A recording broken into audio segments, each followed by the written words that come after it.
बिस्मिल्लाहिर्रहमानिर्रहीम। अस्सलामुअलैकुम बच्चों, मैं हूं सर इरफान, सब्जेक्ट कंप्यूटर, और आज मैं आपके लिए लेसन नंबर 2 लेकर आया हूं। तो आइए अपना लेसन स्टार्ट करते हैं। अपने न्यू लेसन पे जाने से पहले हम थोड़ा सा लेसन नंबर 1 का रिव्यू करेंगे, जिसमें हमने ये पढ़ा था कि हाउ कंप्यूटर वर्क्स, कंप्यूटर हमारे लिए काम किस तरह करता है। और इसमें हमने इनपुट प्रोसेसिंग आउटपुट को भी डिस्कस किया था, जिसको आप आईपीओ साइकिल भी कह सकते हैं, इनपुट प्रोसेसिंग एंड आउटपुट। और कंप्यूटर के कुछ बेनिफिट्स भी मैं आज आपको बताऊंगा, जो हमने लेसन नंबर 1 में स्किप किए थे। और हमारा जो आज का न्यू लेसन है, जिसमें हम नई चीज़ आज पढ़ेंगे, वो है आइडेंटिफाई कंप्यूटर पार्ट्स। कंप्यूटर के डिफरेंट पार्ट्स को हम आइडेंटिफाई करेंगे और कंप्यूटर के डिफरेंट टाइप्स को डिस्कस करेंगे। तो आइए अपना लेसन जो है वो प्रॉपरली स्टार्ट करते हैं। ये आपका जो डेटा प्रोसेसिंग साइकिल है, इसमें हमने लास्ट यूनिट में लास्ट लेसन में हमने क्या किया था कि हमने कंप्यूटर के जो कंपोनेंट है, जो मेन कंपोनेंट है, जो प्राइमरी कंपोनेंट है, उसको डिस्कस किया था कि कंप्यूटर हमारे लिए काम किस तरह करता है। तो उसमें हमने ये पढ़ा था कि कंप्यूटर को कोई भी टास्क परफॉर्म करने के लिए इनपुट की ज़रूरत होती है, और वो इनपुट हम कीबोर्ड के ज़रिए इसको देते हैं या माउस के ज़रिए देते हैं। कंप्यूटर को जब इनपुट मिलता है तो कंप्यूटर उस पर प्रोसेसिंग करता है अकॉर्डिंग टू इंस्ट्रक्शंस। अगर आपको वो बात याद हो कि कंप्यूटर इंस्ट्रक्शंस के ज़रिए काम करता है, मीन कि अगर इसको आप ठीक सही इंस्ट्रक्शंस दोगे तो वो आपको इसका आंसर भी, उसका आउटपुट भी आपको सही देगा। लेकिन अगर आपने उसको गलत इंस्ट्रक्शंस दे दी तो उसका आउटपुट आपको एरर की शेप में जो है वो आपको मिलेगा। तो जब कंप्यूटर को इनपुट मिलता है तो वो उसके ऊपर प्रोसेसिंग करता है, और प्रोसेसिंग के बाद उसका आउटपुट बना के उसका आपको रिज़ल्ट दे देता है। उसमें जो 4 यूनिट हमने डिस्कस किया था, स्टोरेज, तो ये एक ऑप्शनल, किसी भी कंप्यूटर को टास्क पूरा करने के लिए इस यूनिट के बगैर भी वो अपना टास्क कंप्लीट कर सकता है। यानी कि कंप्यूटर आपके लिए इन 3 यूनिट्स के ऊपर कोई भी टास्क कंप्लीट परफॉर्म करके दे सकता है। ये हमने ऑप्शनल में रखा था, और ऑप्शनल है भी क्योंकि स्टोरेज एक ऐसा यूनिट है कि ये यूज़र की मर्ज़ी होती है, जो कंप्यूटर पे काम करता है उसकी मर्ज़ी होती है कि जो काम उसने कंप्यूटर पे कर लिया है वो उसको अपने कंप्यूटर में फ्यूचर यूज़ के लिए सेव रखे या ना रखे। तो उम्मीद है कि आपको लेसन नंबर 1 में मैंने काफ़ी डिटेल से इस आईपीओ साइकिल को, डेटा प्रोसेसिंग साइकिल को, या जो प्राइमरी कंपोनेंट ऑफ कंप्यूटर हैं, इसको हमने काफ़ी डिटेल के साथ डिस्कस किया था। यहाँ पे मैंने थोड़ा सा आपको रिफ़्रेश करने के लिए इसको दोबारा रिव्यू। आज के लेसन में जो हमारा न्यू टॉपिक है वो है आइडेंटिफाई कंप्यूटर पार्ट्स। इसमें हम कंप्यूटर के बेसिक पार्ट्स को जो है वो आइडेंटिफाई करेंगे। तो यहाँ पे देखिए, एक कंप्यूटर की पिक्चर मैंने दी है, ये एक कंप्लीट कंप्यूटर है। अभी आप सोचेंगे कि ये कैसे कंप्लीट कंप्यूटर है, इसके साथ तो प्रिंटर नहीं है, इसके साथ तो स्पीकर नहीं है, इसके साथ तो स्कैनर नहीं है, वेब कैम नहीं लगा। तो बच्चों देखें, कंप्लीट कंप्यूटर से मेरा यहाँ पे मतलब ये है कि ये जो आपको कंप्यूटर इस टाइम नज़र आ रहा है, जिसमें आपके पास सीपीयू है, मॉनिटर है, माउस है, कीबोर्ड है, ये एक कंप्लीट कंप्यूटर इस वजह से है कि इन्हीं डिवाइसेस को यूज़ करके आप कंप्यूटर पे कोई भी काम कंप्लीट कर सकते हैं। फॉर एग्ज़ाम्पल, अगर मैं यहाँ पे आपसे कहूँ कि इससे माउस आप हटाएं, तो आपके पास सीपीयू, मॉनिटर, कीबोर्ड आपके पास रह जाएगा।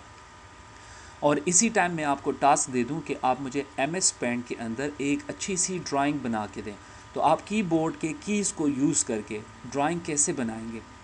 तो इसलिए मैं कह रहा हूँ कि ये डिवाइसेस 4 जो यूनिट यहाँ पे पड़े हैं, ये एक कंप्लीट कंप्यूटर है। यानी इन्हीं यूनिट्स को यूज़ करके आप कंप्यूटर पे अपना कोई भी काम कंप्लीट परफॉर्म कर सकते हैं।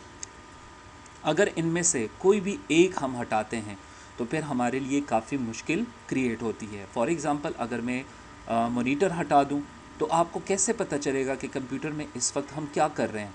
अगर मैं कीबोर्ड हटा दूं तो भी प्रॉब्लम होगी। सीपीयू को तो हम हटा नहीं सकते क्योंकि ये हमारा एक सेंट्रल प्रोसेसिंग यूनिट होता है। तो जो कंप्लीट कंप्यूटर का मैंने आपको मतलब समझाना था वो मेरा ये था कि ये वो 4 बेसिक यूनिट्स हैं जिसको हम यूज़ करके कंप्यूटर पे कोई भी काम हम कर सकते हैं। तो आइए अब हम इन 4 के 4 यूनिट्स पे बात करते हैं।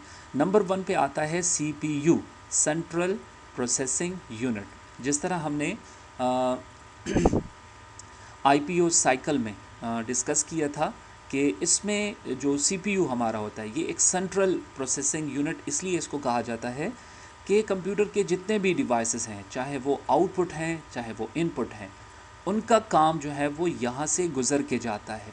फॉर एग्ज़ाम्पल इनपुट यहाँ से आके सीपीयू में एंटर हो गया, यहाँ पे प्रोसेसिंग हो गई, आउटपुट बना और आउटपुट चला गया मॉनिटर के पास। यानी आपके कंप्यूटर में जो सारा काम है वो आपके लिए सीपीयू परफॉर्म करके देता है। और सीपीयू मैंने आपसे कहा था कि ये ब्रेन ऑफ कंप्यूटर है, यानी ये कंप्यूटर का दिमाग है। जिस तरह आप कोई भी बात, आपसे कोई क्वेश्चन करता है तो आप दिमाग से सोचते हैं, तो कंप्यूटर कहाँ से सोचता है? कंप्यूटर सीपीयू से सोचता है। ये इसका इस मशीन का, इस कंप्यूटर मशीन का ये एक सेंट्रल प्रोसेसिंग यूनिट है जहाँ से ये सोचता है। जो भी आप इसको इनपुट देते हैं, इंस्ट्रक्शंस आप देते हैं, वो उन इंस्ट्रक्शंस पे सोचता है। दूसरा जो इम्पोर्टेंट यूनिट है इसमें वो है, इसको आप डिस्प्ले यूनिट कह सकते हैं। मॉनिटर, जो पुरानी ओल्ड टीवी अगर आप देख लें, मोटी सी पीछे से इस तरह शेप में होती थी, काफ़ी भारी हैवी भी होती थी, उसको हम मॉनिटर कहते थे। आजकल एलसीडी और इससे बड़ी जो आजकल आई है एलईडी, आप उसको कह सकते हैं। ठीक हो गया। तो ये आपका डिस्प्ले यूनिट है और ये भी इम्पोर्टेंट, बहुत इम्पोर्टेंट इसलिए है कि आप कंप्यूटर में जो टास्क भी परफॉर्म कर रहे हैं तो वो आपको एलसीडी जो डिस्प्ले यूनिट है आपका, ये आपको उसका डिस्प्ले दे रहा है कि इस वक्त आपके कंप्यूटर में क्या हो रहा है। अगर इसका पावर आप ऑफ़ कर दें तो फिर आप काम नहीं कर सकते, क्योंकि आपको उसका आउटपुट नहीं मिलेगा, आपको कुछ नज़र नहीं आएगा, तो आप ब्लाइंडली आप उस पर कैसे काम करोगे। नंबर थर्ड पे कीबोर्ड। अब कीबोर्ड पे हम काफ़ी काम करते हैं, टाइपिंग करते हैं। अगर कैलकुलेशन की ज़रूरत हो तो हम नंबर्स का यूज़ करते हैं, टाइपिंग की ज़रूरत हो तो हम अल्फ़ाबेट की कीज़ जो हैं वो यूज़ करते हैं। ठीक है, तो ये भी बहुत इंपॉर्टेंट डिवाइस है। माउस से हम कंप्यूटर को इंस्ट्रक्शंस देते हैं through click and double click. आप माउस के ज़रिए देखें बहुत से काम क्विकली कर सकते हैं जो कीबोर्ड से आप इतना जल्दी नहीं कर सकते। आपको कीबोर्ड के लिए, उन कमांड्स के लिए शॉर्टकट कीज़ जो है वो याद करनी होती है।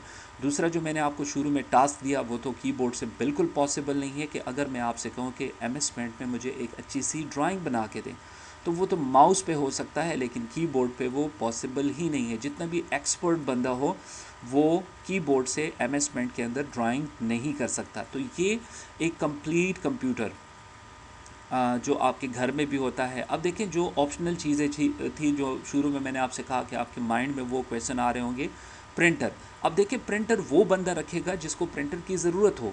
अभी घर में अगर आप देखें तो घरों में बहुत सारे कंप्यूटर्स पड़े होते हैं, बहुत सारी जगह घरों में आपने देखे होंगे, लेकिन उनके साथ प्रिंटर तो नहीं होता, स्कैनर तो नहीं होता।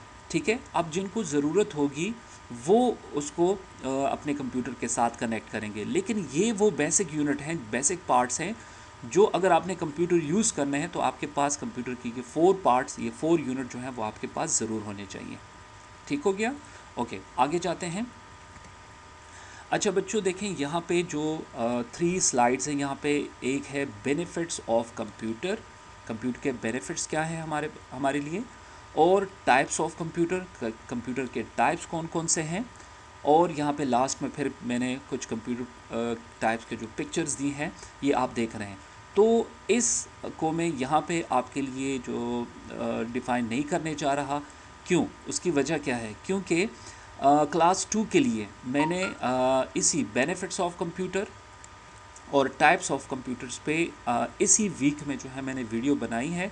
तो मैं कहूँगा कि दोबारा से इतना टाइम वेस्ट करने से अच्छा है कि आप यहाँ तक आइडेंटिफाई कंप्यूटर पार्ट्स तक आपने यहाँ से देख लिया। बाकी की ये टॉपिक जो है benefits of computer, types of computers, इसके लिए आप ग्रेड 2 के प्ले लिस्ट में जाएं और इस वीक में जो आज ही मैंने वीडियो अपलोड की है उसको आप ओपन करें। वहाँ पे लेसन नंबर 2 होगा, उनका लेसन नंबर 2 भी बेनिफिट्स ऑफ कंप्यूटर उसके अंदर है और टाइप्स ऑफ कंप्यूटर्स हैं। तो ये दोनों टॉपिक आप वहाँ से देख लें और देखने के बाद फिर आप मुझे कमेंट करें कि आपको कंप्यूटर के बेनिफिट्स की समझ आ गई है।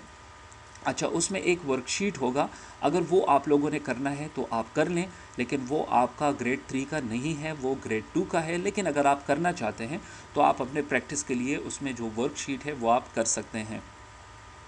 तो अगर आपको लेसन की समझ आई हो, अगर उसमें कोई प्रॉब्लम हो, दोनों सूरतों में जो है वो आप मुझे कमेंट कर सकते हैं और मैं इंशाल्लाह उसका आपको आंसर ज़रूर दूंगा।